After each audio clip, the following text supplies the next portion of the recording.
Welcome everyone to our latest community outcomes meeting. These are held quarterly with the Chief Constable of West Yorkshire Police and members of his command team. There will be accompanying reports to the conversations that we're having today on our website so that you can follow the meeting and read the reports as we go. So I'm going to ask everyone involved in the meeting to introduce themselves. My name's Alison Lowe. I'm the Deputy Mayor for Policing and Crime in West Yorkshire. Hi, Rob Forrest, Head of Policing and Crime at the Combined Authority.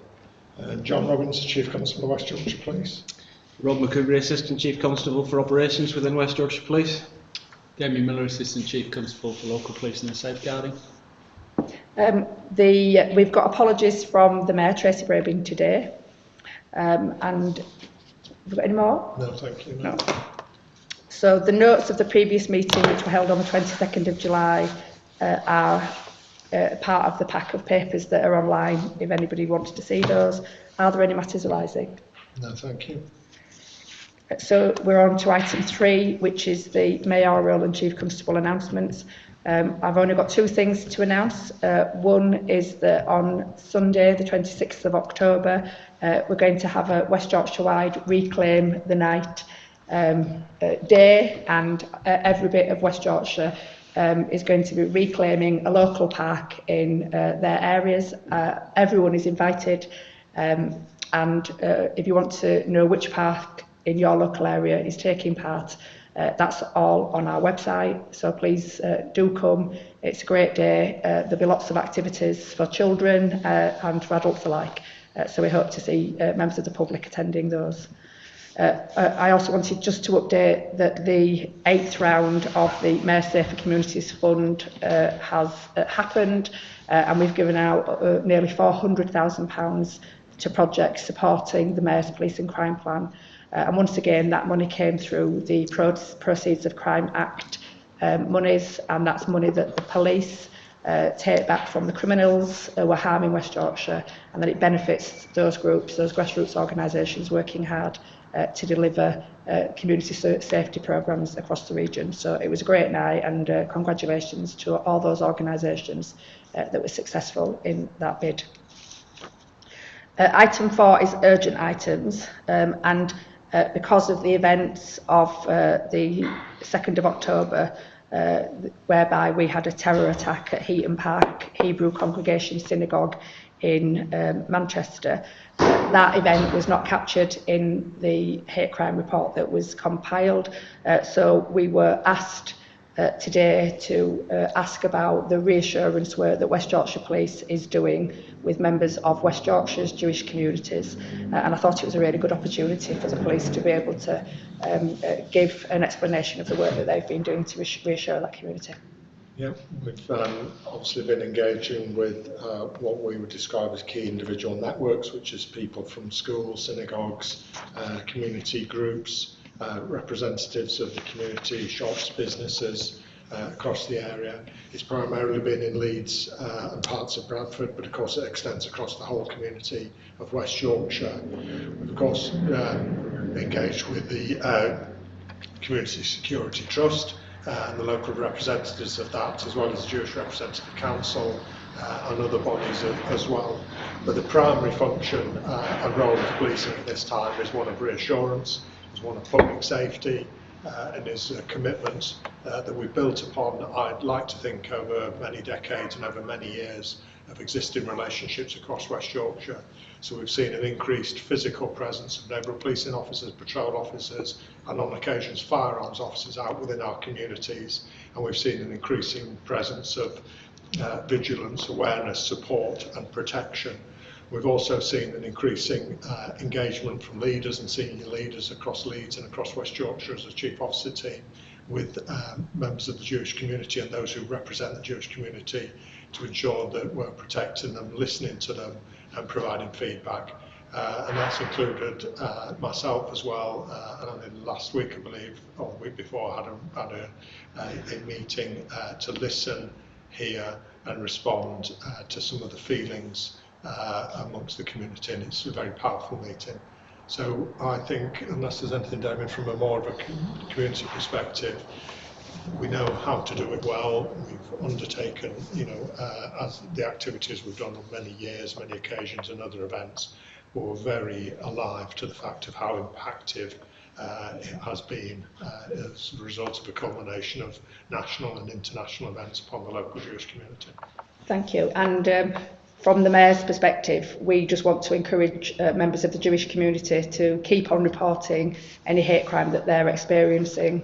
The latest data has anti-Semitism as slightly down. We know that's not a true reflection of what's actually happening in our communities, not just because of what we're being told anecdotally, but because there was a massive increase in anti-Semitism last year. So even if there's a slight decrease, it's still an increase overall in the experience of our Jewish communities. But similarly, all communities across West Yorkshire, we want them to report and we want to be able to respond appropriately, and that can only happen if people feel confident to report. If anyone watching has got ideas about how we can improve our relationship with the wonderful diverse communities of West Yorkshire, then the Mayor and I are really happy to have those conversations. Thanks very much. Okay. On a slight change to the agenda, we're going to take the use of force, use of police powers paper first, which is a combination of use of force and stop and search activity under one umbrella. It's a new format, which I think it's really good because it brings together that themed activity, and I think it gives the public a really good understanding of what's happening. So anything you want to say before we I think you framed it well, Deputy Mayor. It's a new approach. We're bringing those things together, which aligns with our internal approach in West Yorkshire Police. We've formed a single use of police powers board where we consider across our sort of governance structure all of those things in a collective way. So, and I think we appreciate it's a detailed report, 32 pages worth, I think, or whatever it is. But we thought it was important to have the detail in there, and then importantly it'll be useful for tracking moving forward. And the things are so closely aligned, we thought bringing it together was the right thing to do. So it's obviously the first iteration of a report that we can develop over time, depending on how things progress. But yeah. So, thank you. Okay. So I'll dive into the questions. So despite West Yorkshire Police no longer recording tactical communications, the use of force form reporting remains high compared to previous years. How will the new compliance check, how will you check for that under the new compliance arrangements? Yeah, so a couple of aspects to that. We've brought in the compliance checking predominantly on the back of some observations from the last HMIC inspection that highlighted that we may be under recording elements of our use of force, albeit from a sort of a national perspective, we're a lot stronger than a good majority of the forces elsewhere in the country, but we recognise we wanted to improve that. I suppose balanced off against that, then we have changed the approach so as not to over-record essentially what was previously getting recorded in respect of tactical communication. So we expected a drop-off, but there are a few factors that are going on at the moment which counter that really. So we've been driving over the last 12 months. More significantly, seeking increase in arrests, particularly around violence against women and girls. So we've been really prioritising that as a force. Obviously, the majority of uses of force are linked to arrest events. So that is one of the elements that is seeing an increase. We are likewise actually increasing, or we have increased over the last period of time, more frontline officers. More officers, more arrests is resulting in more use of force forms. And actually our position is we'd like to see the numbers increase a little bit further. We are making progress, but we'd like to get to a higher point of compliance, which is one of the reasons why we've brought the compliance check in. So that essentially is a supervisory check that essentially checks after an arrest or a suitable event has the use of force form been put in via Pronto, which is the system on the handheld device. If a use of force form has been put in, has it then got the associated body-worn video attached? And that is really so we're trying not to be too bureaucratic around it. It's a quick check, and then we've got a secondary layer of checking which delves deeper into the actual watching of the body-worn and the uses of force, which is a secondary bit. So yeah, we appreciate it's high. We're actually seeking to make improve our compliance, and that's a bit of a work in progress. Yeah, and obviously for the public, use of powers and use of force, it's not all tasers, it's not all physical. It could be that tactical communication, it could be use of compliant handcuffing, for example. Absolutely, yeah. So the one bit that has been removed is if it's solely an interaction which involved a tactical communication, essentially conversation, that doesn't go any further than that, then we're not recording that anymore. But if, for example, there's tactical communication and then subsequent uses of force, i.e. compliant handcuffing, right up the scale, that would generate a recording in a use of force. Thank you. So question 2 is about PAVA use in custody, which obviously was picked up by HMIC, and it's really pleasing to see that it's significantly reduced by 71%. I met the independent custody visitors this week and the custody scrutiny panel, and they were really delighted to see that this reduction had taken place. But we wondered why West Yorkshire Police consider that PAVA should remain a tactical option in the custody setting, not just giving HMIC's commentary, but also ICV, the Independent Custody Visitors Association nationally, are questioning this as a tactic. Yeah, okay, thank you for the question. And you've covered in part, you know, we have seen those reductions on the back of the HMIC's observations and some of the measures that we've put in place subsequent to that around, 1, improved recording, but 2, greater consideration, training, and all the other aspects that have gone into that, which is in part obviously translating into a reduction.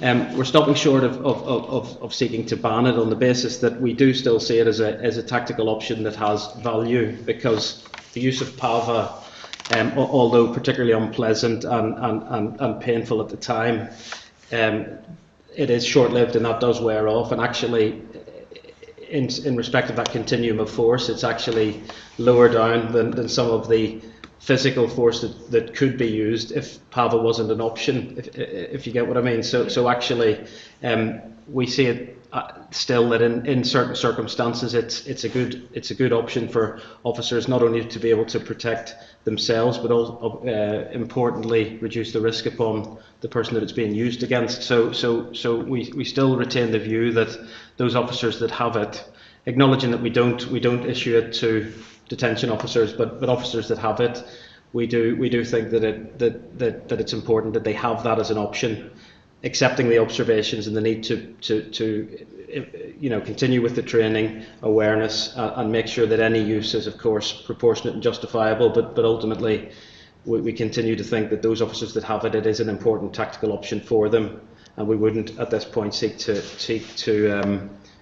remove that as an option. Yeah, so in effect, without it, they'd have to then go to the next level of use of force, and that could be more harmful to the person. It could result in more significant injury than obviously the short-term unpleasant impacts of having PAVA used.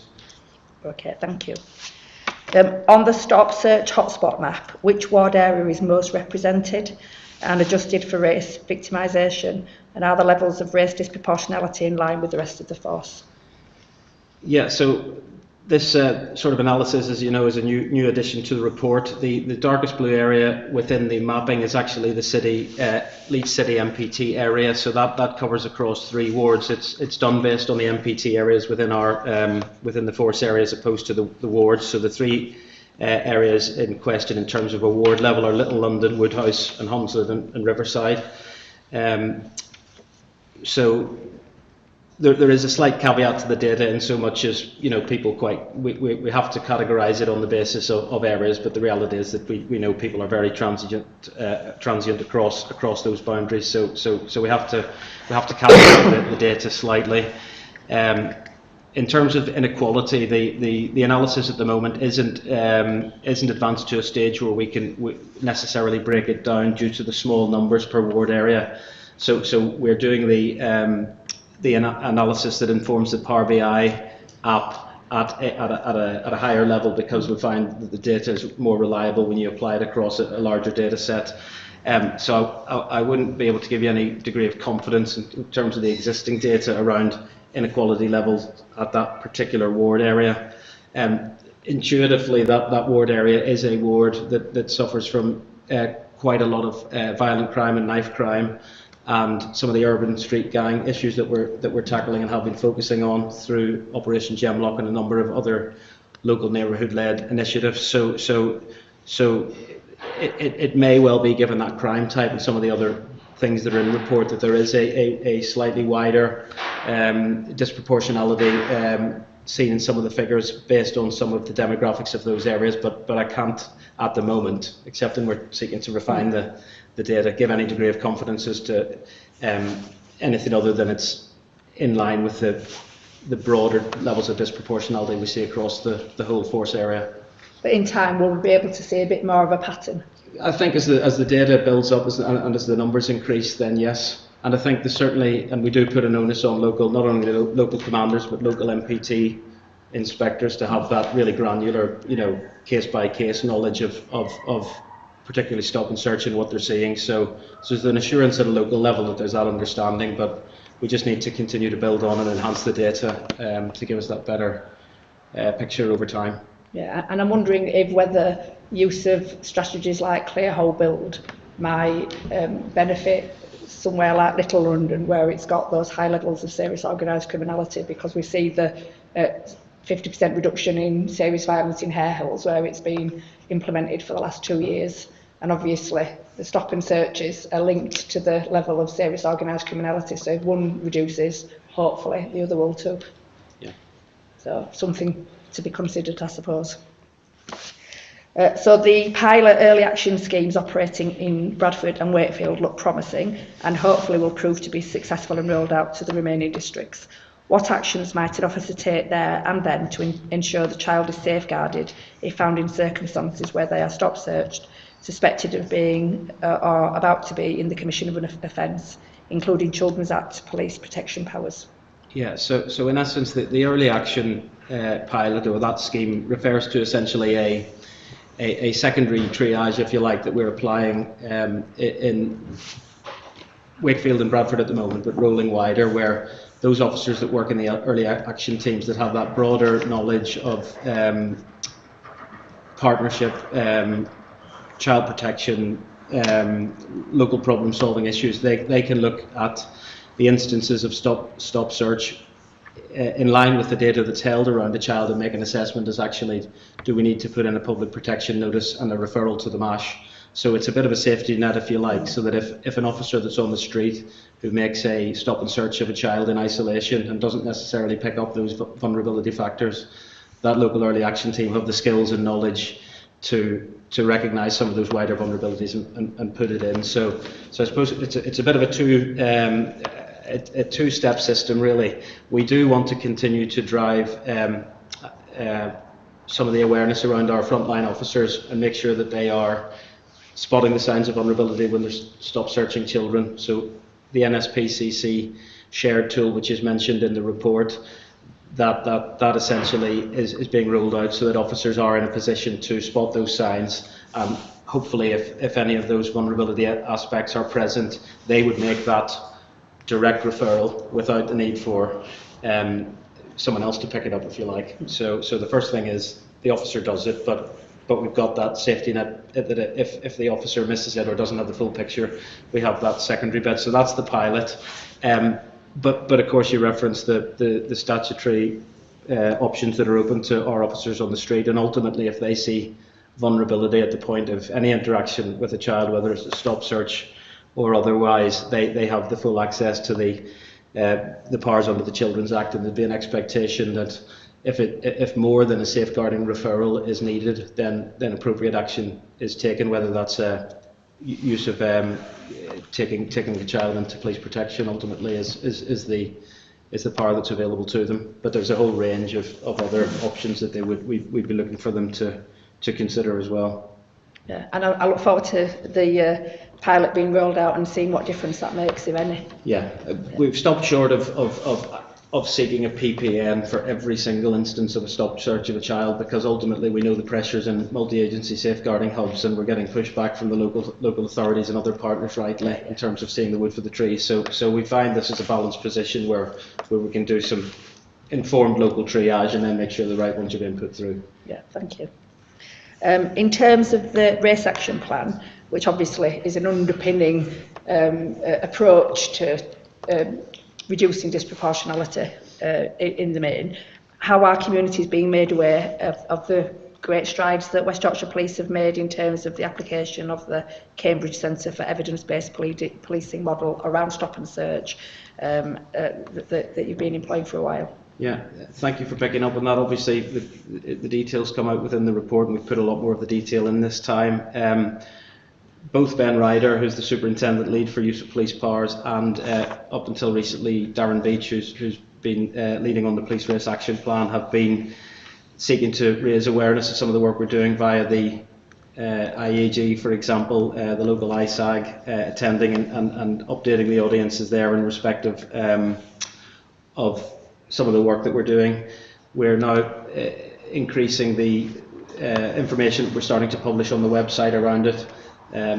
We're seeking to go further with that in terms of some of the stuff that's included within this report that will subsequently go onto the website. So, but equally, we accept to think that it's, some of the communication around what's a difficult issue for policing has got to be done delicately and in the right way and in an iterative sense. So again, via local MPTs, as part of that wider police race action plan, is one of the ways that we're trying through that local communication and engagement to raise awareness of some of the things we're doing.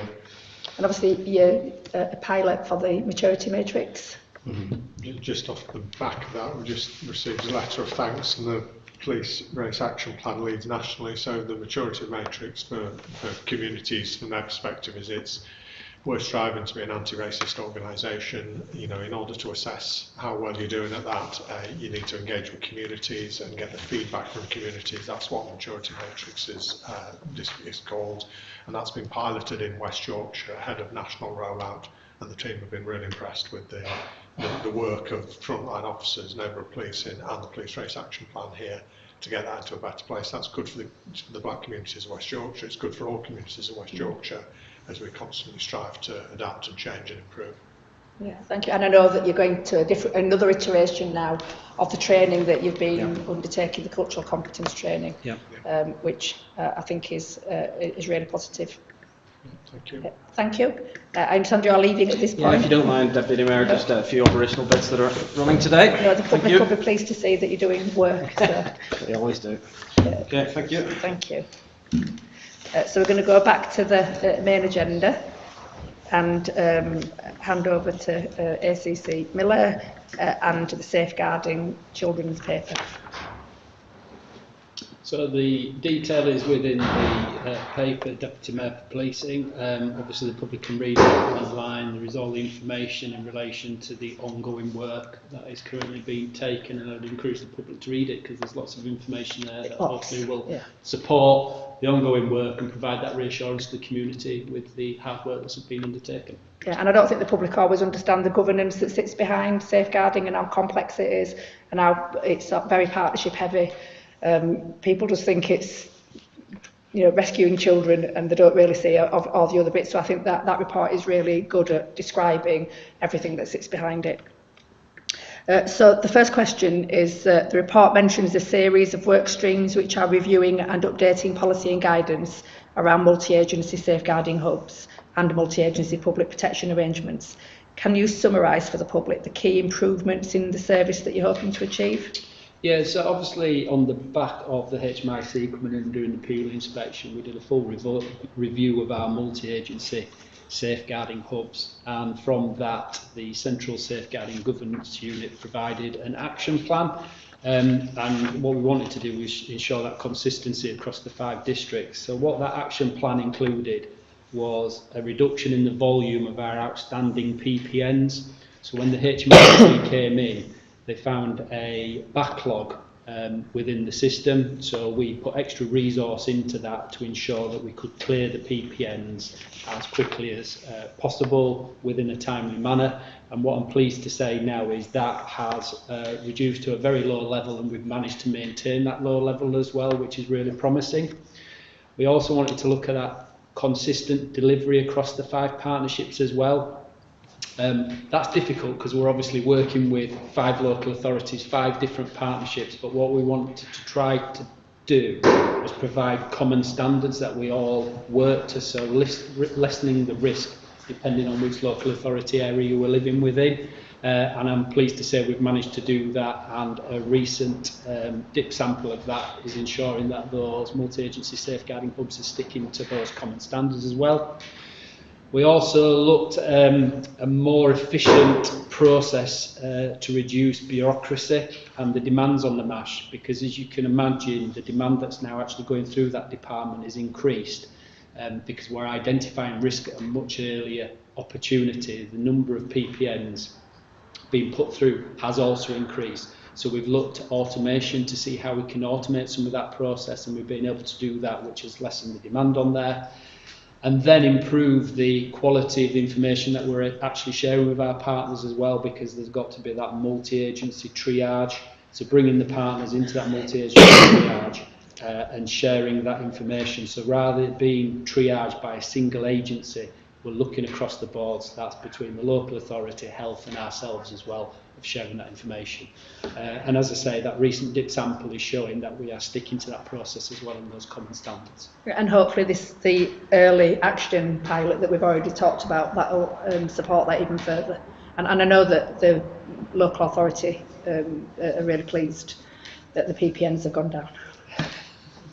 Yeah, but thank you. And the quality's gone up as well. Yeah, absolutely. After a lot of training. Yeah. And we were always going to get to that point. Yeah. It was a new way of working, wasn't it? And I think the learning's been taken on board, and so that's good. The next meeting of West Yorkshire's lead safeguarding partners is due to take place in November. Could you update us on the key issues for police, local authority and health safeguarding partners that you've got at the moment? Yeah, so obviously the chief chairs that meeting, as you say, we've got that coming up in a couple of weeks. Obviously each of the local authorities and their plans set out their key themes, and again that's working across those 5 local authorities. But I think the key driver at the moment that is at the top of everybody's list is in relation to the Families First and the multi-agency child protection teams and the changes in the legislation and what we need to deliver. The next piece of that work has to be in by the 19th of December, so each local authority has to provide those plans. We are working in partnership in relation to that. And I'm reassured with regards to the process and the resources that we've already got in there. We're not going to be a million miles away, and certainly the national meetings that I've been attending, I am reassured with regards to the approach. There's probably going to be a little bit of tweaking that we need to do across, but there doesn't seem to be that we're going to need a massive investment into that area. The next bit is understanding and responding to the Casey audit in line with the national expectations and guidance, and you'd be aware there'll be a report out tomorrow in relation to that from the HMIC. So we'll see what that says in relation to where we sit, but again that is a priority across the board. Strengthen our response to harm and exploitation outside of the home, because in the past the majority of exploitation has taken place in the home, and what we're finding now is that's changing, that's moving outside of the home just because of obviously online and what children have got access to. Understanding the emerging harm types linked to online offending against children, responding in partnership, and again that's about us all getting match fit to how we respond to that. Responding and planning for funding and financial pressures, because it obviously causes all an issue with regards to the resource and the budget. So there's the funding and sustainability of local government finance, which noticed the financial strain is driven almost entirely by mandatory high-cost demand-led services that obviously councils have little control over. So again, it's about how can the local authorities provide the necessary funding in those areas when obviously, again, they're under tight budget constraints as it stands at this moment in time. So there's quite a bit going on, and it's a big area of business, but we are making good progress. Yeah, and that, everything you've just said really correlates with the things I'm hearing in our partner meetings and out and about with different stakeholders. So it's useful that we think it's the same things. Thank you. Regarding children missing from home, which obviously we know is a major risk factor for things like CSE, child criminal exploitation. So it's a big issue, and we get a lot of not just children but adults missing in West Yorkshire. We're doing a lot of work. Can you tell us a bit more about the Missing from Care Framework Group and how it's improving practice across police but also partner agencies? Yeah, so that group, it's attended by local authority missing leads for each district. It's also attended by my district SLT leads, and also the National Missing Person Charity, and also my staff officer, which is obviously Chief Inspector Alan Rees-Cooper, because we've kept the MPC lead for missing people, which I think is really key to do. Because and he is an expert. He is an expert. So we've piloted in force. We've got 2 more forces coming online in the near future as well. And what we've done is implemented the Missing from Care framework, and then we've done our own internal review. But then what we wanted to do was get that external review. So we got the Missing People charity, and they produced a post-implementation review of how that's been delivered. I'll be honest, we didn't get everything right first time, and what we've done is taken their feedback and make necessary changes internally to our process, because this isn't about reducing demand, it's about not necessarily going and looking for children who aren't actually missing. They might be testing the boundaries, but what we don't want to do is obviously be looking for them if they're just a little bit late from home, but where the risk is there, then obviously we'll put the resource to that. Through that review that we undertook, we've then gone back and retrained all the inspectors as well, because we've got that regular turnover of hub inspectors across the districts, just to make sure they're fully up to speed with it. So the current priorities, because there's a number of priorities, it's auditing our partnership response to children who go missing from care, delivering multi-agency training events in each district and also across the partnership as well. So we've had our first one in June, where at Bradford we saw the care staff come in, police inspectors and local authorities, and what we actually did was use the tabletop exercise, so actually using real life examples of reports that have been made through to us, but from the partnership as well, with regards do they or do they not meet the criteria, and should we be looking for them at that time. And then also information sharing with transport companies. So rather than the Missing from Care Framework Group action, what we were looking for is a process where we can use our missing coordinators, sharing details of the current missing children with our Safer Travel team, which obviously the Mayor's invested in. So we've got those eyes and ears out and about looking for the children who've gone missing. So at the moment, we've got real good progress, really good buy-in from the partners. And now what we've done, we've had a meeting with MP Jess Phillips as well about how do we then roll this out and move this out wider than West Yorkshire and the 2 police forces that we've got buying in, because what we want to do is roll this out nationally, because it's had a real good positive impact for children. Yeah, and that's what we're here for. Thank you. Just mentioning Baroness Casey, as you did in the previous question, one of the things that she mentioned in her group-led child sexual exploitation review was the problem of out-of-area taxis, where a taxi is licensed in one area but operates in another, and we know this has been a problem across the north for a long time.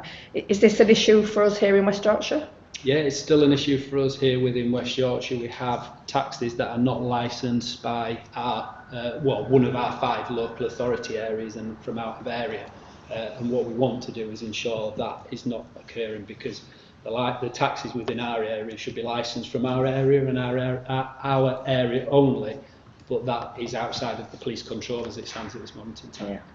But I wonder, if you've got taxis who are licensed in other areas and we're encountering ongoing problems or maybe even crimes, whether there was a place to hold that information and then we can use it to challenge those local authorities that have given them licences, or even use it nationally as an argument for changing the legislation. Yeah, much like we do within our own local authority areas. If we find a breach, then what we would be doing is providing that local authority, whoever's licensed that taxi, the information, so they would then be in a position to withdraw that licence. Whether that's I'm thinking we could collect the data for the last 12 months, say. I'm not saying go back, but from now on, because I don't want to create more work. And if it is problematic, then it just adds to the clamour for a change to the legislation, doesn't it? Because if we've got a themes emerging about a particular local authority or particular, taxi firm, then we've got an argument to say, actually, we know what the problem is, and then we know what the solution is to do something about that. I'd be happy to do that, and also with regards to the Baroness Casey visit, that what we put forward as well in relation to, we believe that all, as part of the licences, all taxis should have recorded video within them as well. For the protection not only of the driver but also for the passengers. Yeah, I agree, and but we'd need to also be talking to the Information Commissioner's Office about who that data belongs to, because obviously currently it belongs to the taxi driver. And we do need police to be able to have access to that data. So through the licensing process, they could sign over permission to the police to always have access to that data, which obviously they can't withdraw once there's been an allegation made. So we've got lots of solutions in West Yorkshire, just need to find a way to get them to those people who make the decisions. Yeah. Thanks for that. So the report mentions a significant increase in the number of breaches of sexual harm prevention orders over the year, although you point out that this is partly influenced by proactive detections and a change in recording practice. What typically is the type of activity that triggers a breach of these orders? Okay, so I say this is a positive because we are breaching people, and that should always be seen as a positive because it shows that we're taking proactive action. I obviously can't disclose the tactics that we go into because that would be giving it away, but just to give you an idea of some of the breaches, what we are finding. So first of all, the majority is in relation to undisclosed devices, so where they haven't disclosed the device to us, and they're mainly mobile phones, because the majority of mobile phones now you can access the world, can't you, through the internet. The other one is the deletion of the internet history as well, because part of the condition is to maintain the internet history, so we can actually go back and see what they've been looking at, and obviously if that's been deleted, that causes us concerns and we will breach on that. Child contact, and that's normally through family or other relationships where they've been got a condition not to contact children under the age of 18, but that comes through a third party, so we're breaching under those. Undisclosed relationships, so again, the need to disclose relationships to us, and if we then find out that they're in a relationship and it's been undisclosed, we will breach for that. And then any intelligence or reports of any potential sexual offending as well is the reason that we end up breaching people for that. Yeah, they're good. So yeah, we need more breaches because obviously, well, we need more arrests for breaches. We don't want the breaches to happen in the first place. But no, I think it is reassuring for the public. And finally, on this section, we know about the important work West Yorkshire Police have carried out in pursuing the perpetrators of non-recent child sexual exploitation since 2015. And of course, some of this work was praised by Baroness Casey in her recent report. Could you update us on the current totals for perpetrators convicted through this programme and the number of suspects who are due to attend court in the year ahead? Yeah, so since 2016, when we commenced on this up until this month of this year, there's been a total of 218 defendants who have received a total of 2,409 years and 9 months, so quite considerable.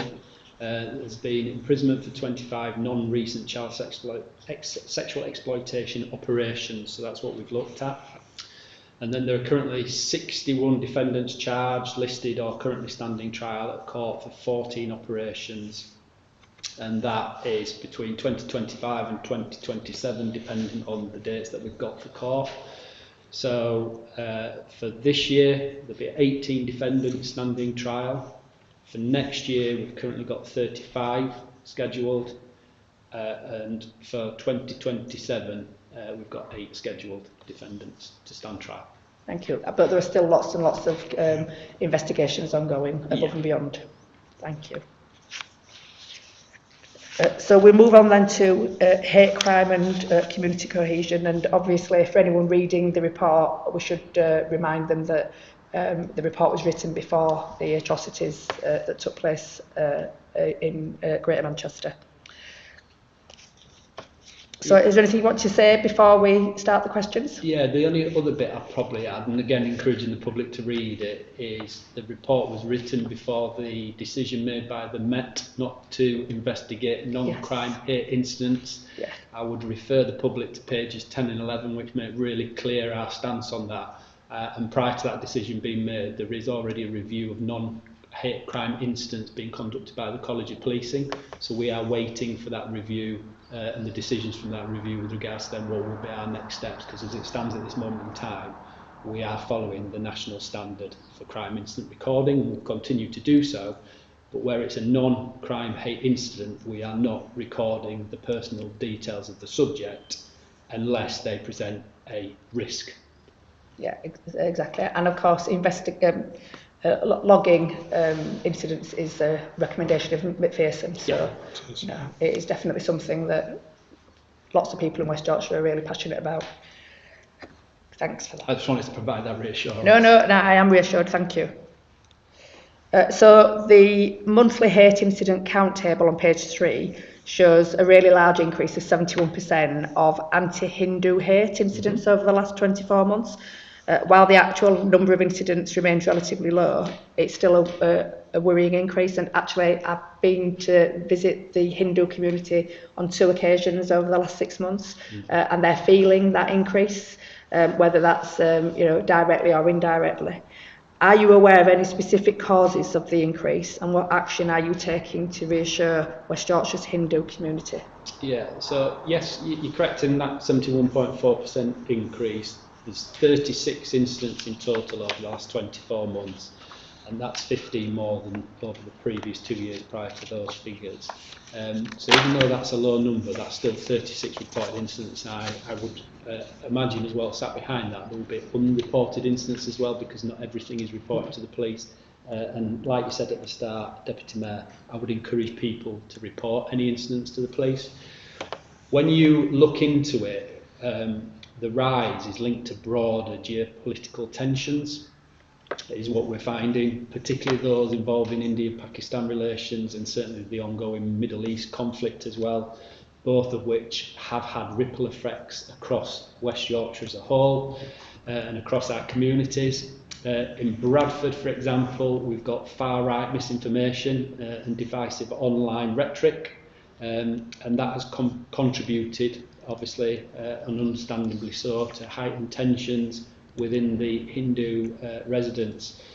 So to respond to that, we've strengthened our engagement with the Hindu communities and networks. We regularly attend major cultural and religious events. We've got our hate crime coordinator as well, who are based within each of the 5 districts, and they provide ensure timely contact and support for victims, while our neighbourhood policing teams have remained embedded within our communities to provide that trust and responding swiftly to incidents and emerging concerns. And we've just recently changed our crime allocation policy as well. So all hate incidents will now be dealt with as well by neighbourhood policing teams, because I think they're the best ones embedded to deal with that. And we've obviously had our neighbourhood uplift numbers as well, so there's an extra 100 into that area. So we still remain dedicated to deal with anything that comes through from our faith communities, and linking back in, as the Chief said earlier, to our key individual networks as well, just making sure we're getting that reassurance message out to the right people, and that can be shared to the wider community as well. Yeah, and of course you're still doing your faith trail in Bradford. We still are, yes. For police officers there.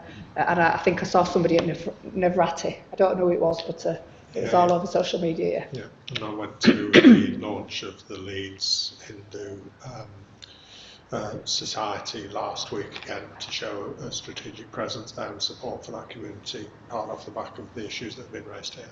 Yeah, and of course Fatima Khanshah, the Mayor's Inclusivity Champion, was there too, so thank you for that. When sharing your approach to current risks, community tensions and reassurance work in light of the conflict in the Middle East and other recent disorder, you set out the desire to use the minimum amount of resources required.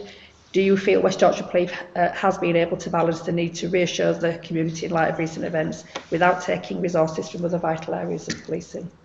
Yeah, so our response to the Middle East conflict and the protests on the back of that, that's been guided by our Operation Joskill response and Operation Landside as well. So that prioritises the proportional amount of community reassurance with the minimal amount of resources that are required to police that, because obviously we've got to maintain daily business as well.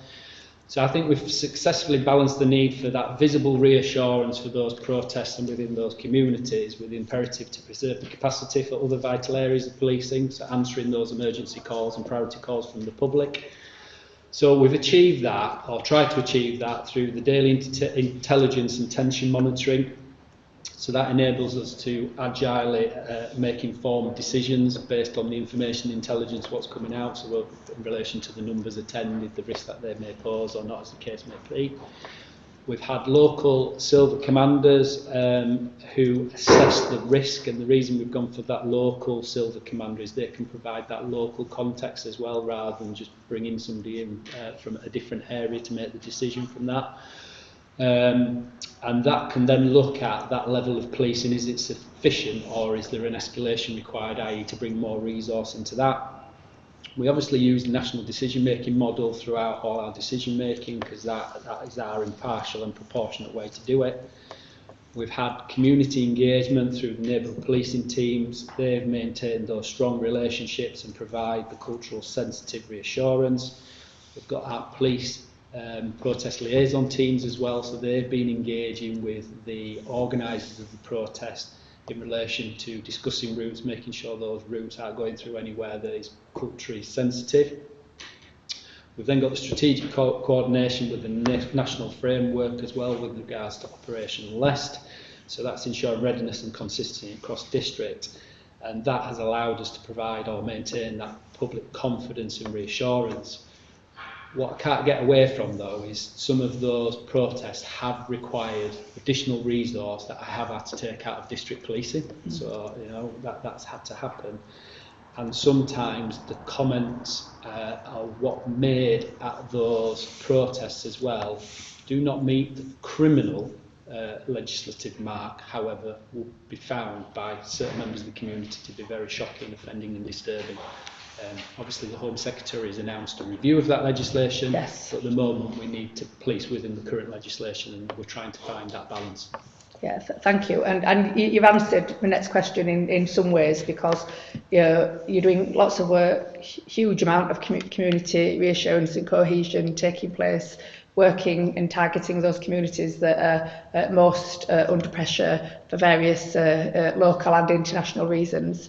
I suppose you're in a difficult position, but how do you make the people of West Yorkshire feel that policing is fair and equal, and you know, that everyone gets you know, the same and proportionate response?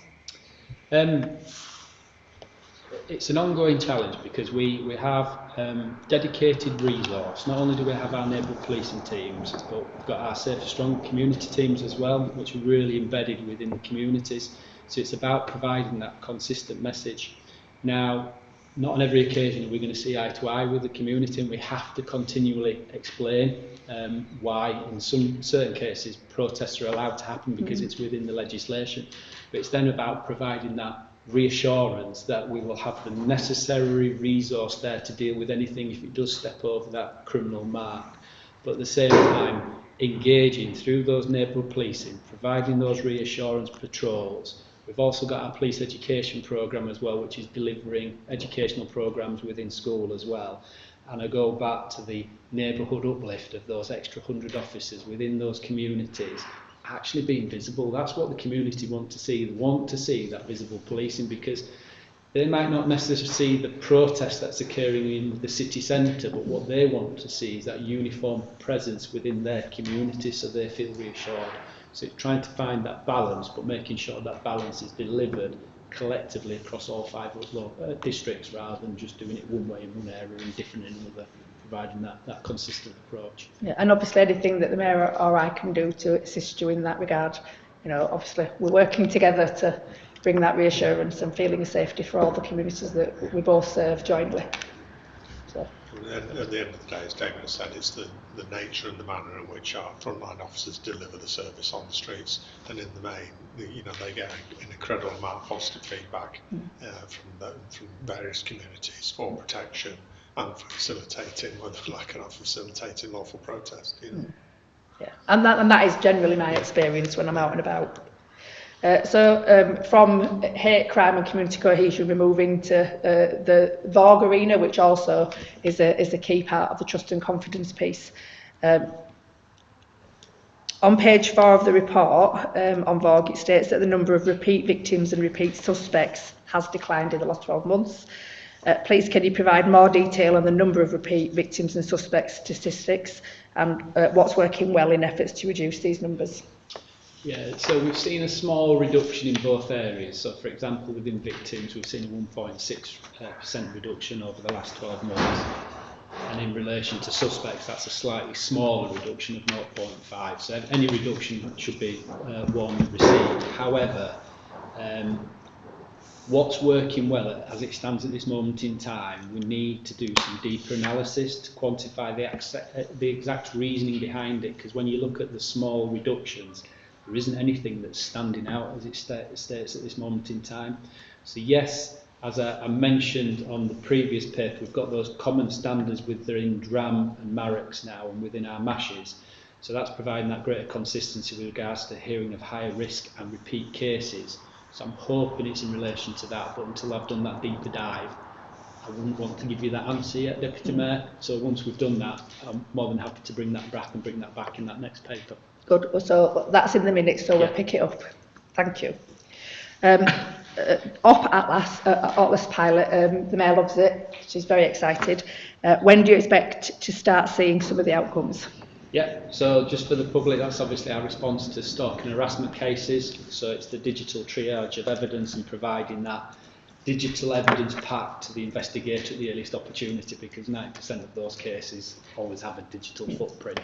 So we're hoping to have it fully launched by November of this year, so it's around the corner, and we're hoping to see immediate success on that, because ultimately when we arrest and we do the digital download, we'll have the evidence available to us there and then, rather than having to do an interview, bail, and then wait for that digital evidence to come back. So I'm hoping that the course to justice will be much swifter.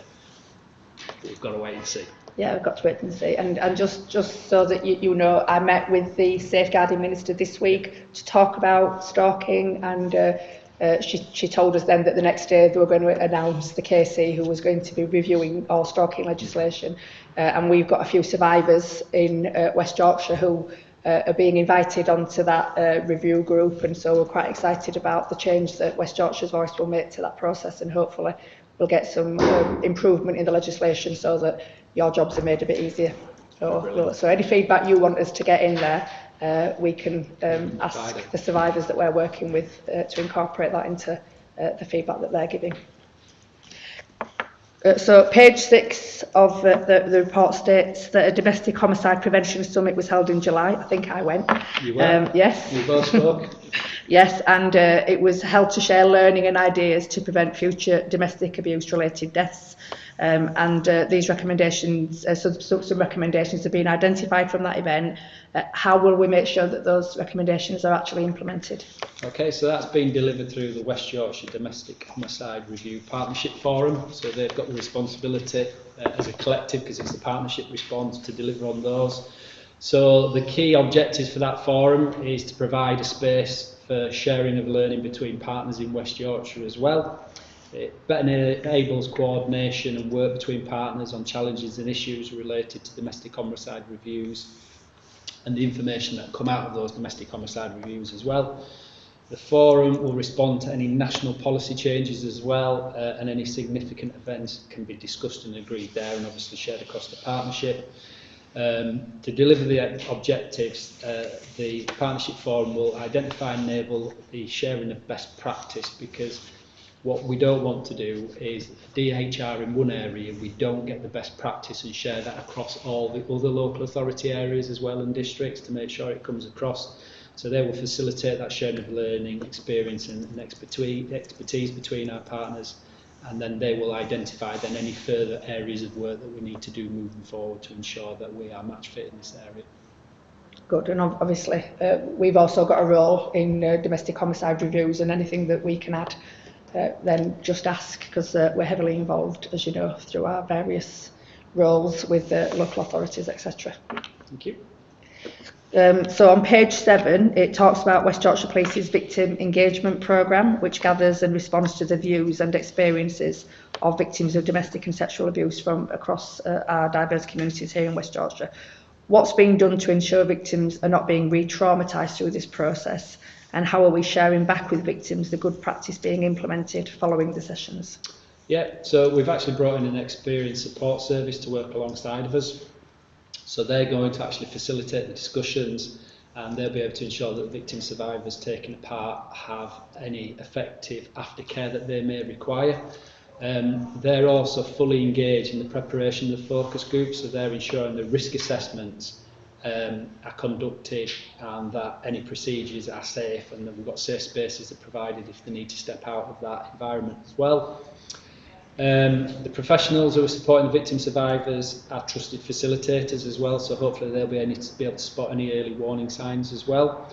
They're also trauma informed as well, which is really beneficial. They have actually seen the questions beforehand as well, so they've been able to check the questions and are they worded appropriately, so we're not re-traumatising victims. And then obviously they've got the right to change those wording if that's required as well, so it's not that it's being forced upon them.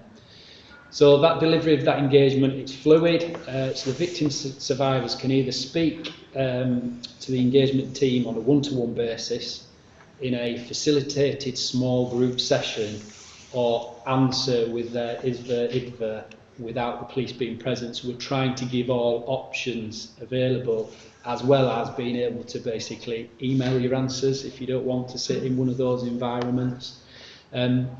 Obviously, every person involved is a volunteer, so if at any point they want to step away and don't want to be involved, that's absolutely fine, but we're hoping that they will be embedded.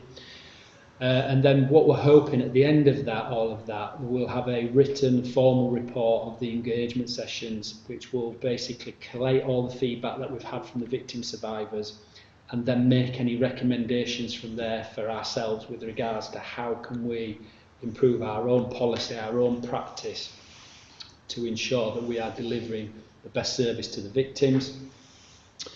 And obviously the organisers who facilitate the groups will be keen closing that feedback loop as well to the victim survivors, because the key part of this is asking them to be on board, which could be quite harrowing for them as individuals. What we want to actually go back to is to say to them, and what you have provided has resulted in whatever changes we are going to make. So we want to see that they actually can see the positive impact they've had on policing and the changes that we can make to our own policies and procedures.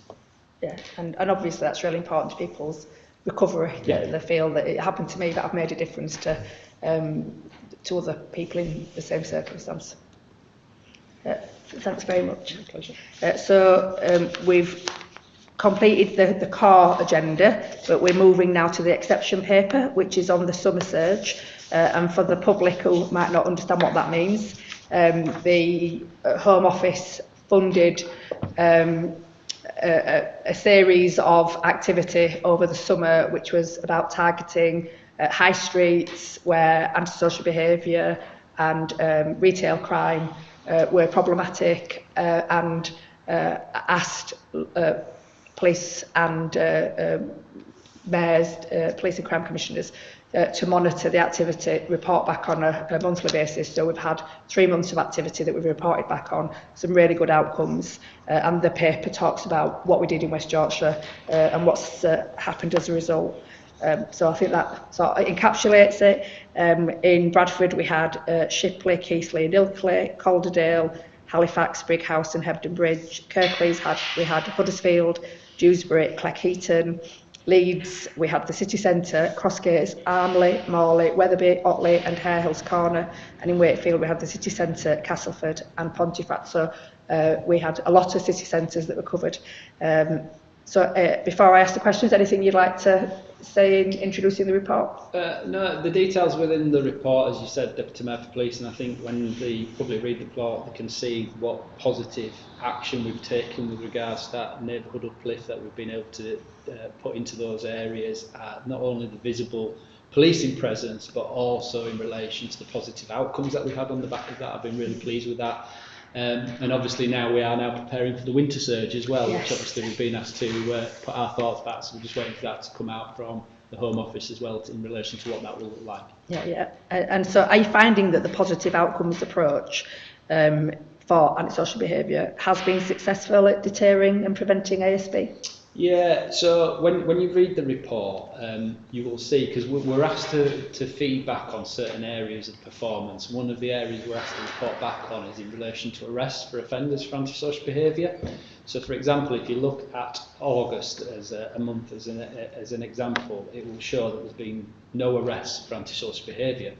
However, we've had 88 positive outcomes in relation to action that we have taken against individuals, because arrest isn't always the best course of action, and what we don't want to do is criminalise children unnecessarily, so we are taking positive action, and we have those 88 positive outcomes for August, but they're not necessarily arrests. What we're looking at is all options available to us to take action.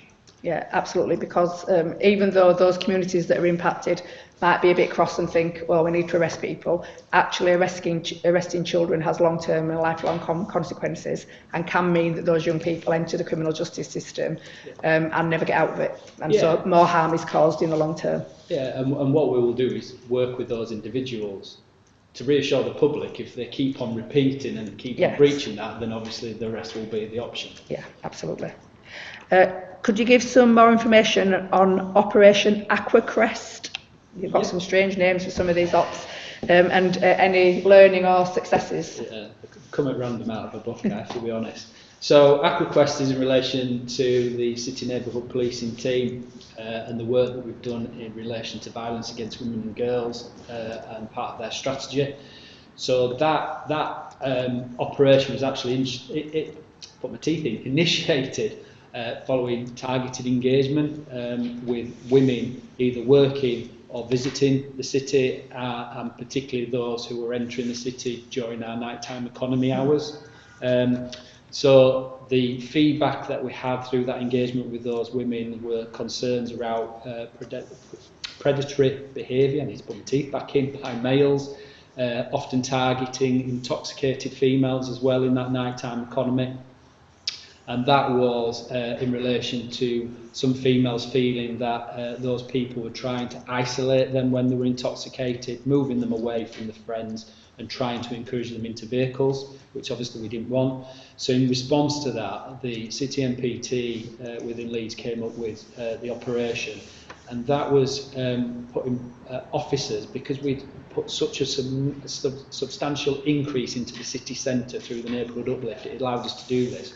Not only high visibility police officers, but we then put plainclothes officers in as well, which could observe the behaviour, and they were then used to gather the intelligence, observe patterns of behaviour, but more importantly then take enforcement action as well when that came across.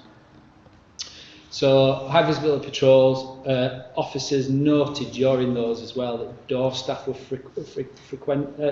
frequently intervening to prevent males from taking females off, so that was really positive to see that wider response. So we also had intelligence to confirm that some males were loitering in vehicles, and again attempting to sort of entice those women into those vehicles. So again we were able to take positive policing action there, using our stop search powers, which was in the other paper. That then led us to identifying issues of drug dealing as well, so obviously we then took action in relation to that, and where criminal offences weren't present, we were able to use community protection notices as well to address their concerning behaviour. So the operation's still ongoing.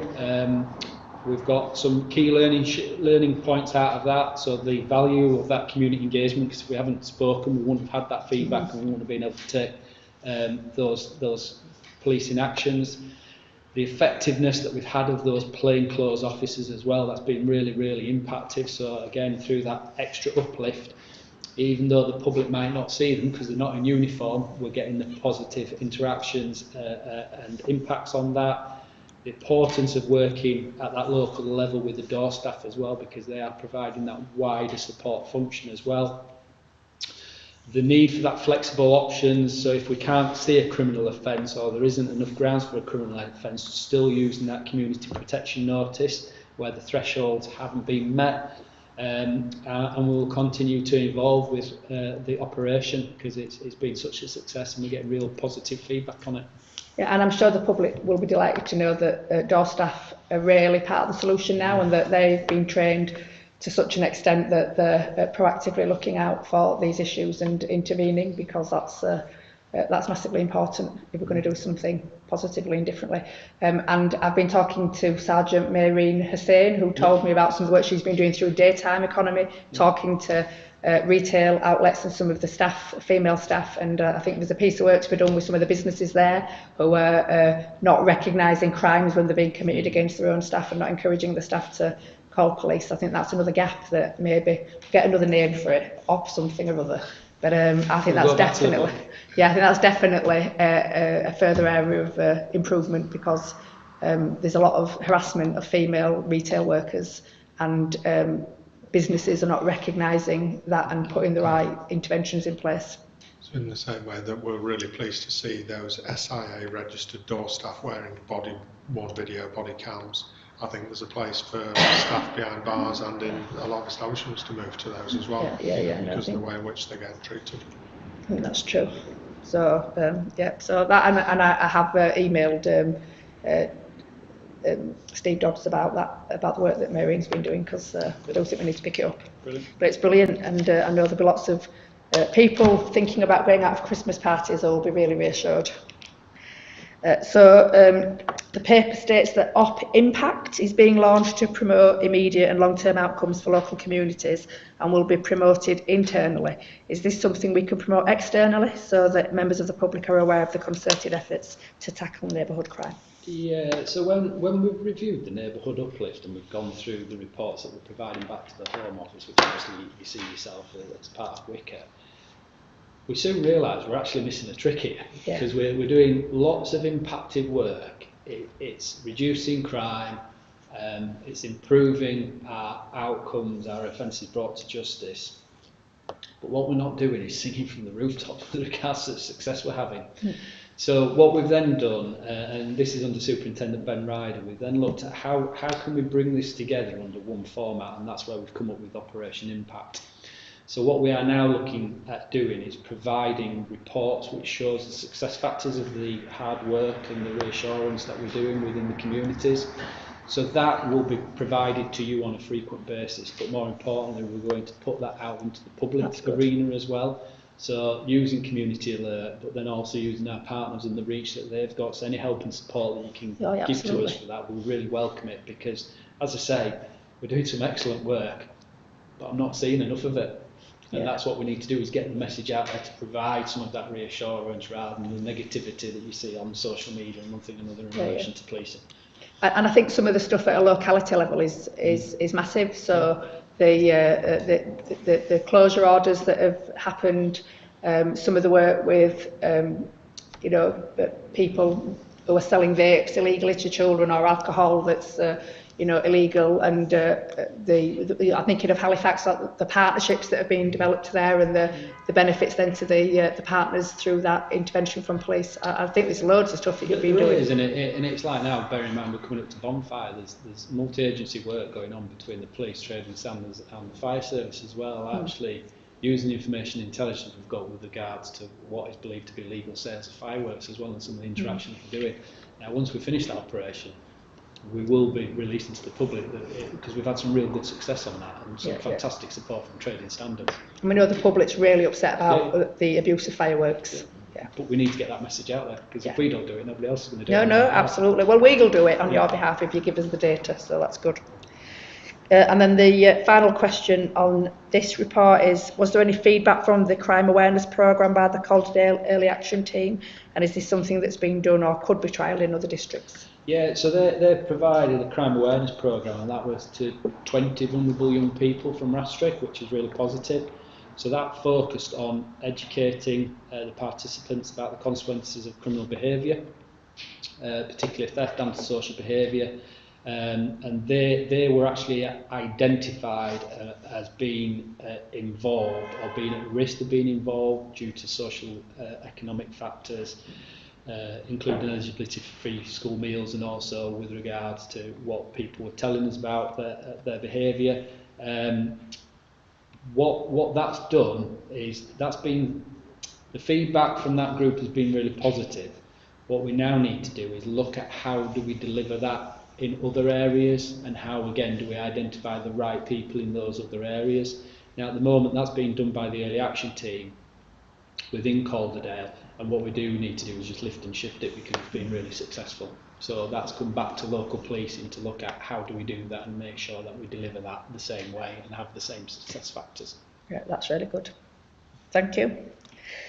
So there were all the questions on the papers. Item 10 is future agenda items, and the theme next time is going to be safer places and thriving communities, and that will comprise neighbourhood crime, neighbourhood policing and ASB, business crime, rural crime, serious and organised crime, and road safety. And then we'll have an exception paper that we don't know what that will be yet, so we'll have a think about that. Everybody happy that that's what's on the agenda next time? Yep, so any other business? No, not from us, thank you. Yeah, Thank you. no, and not from us. The date and time of next meeting is the 27th of January at 2:30. Thank you. Thank you.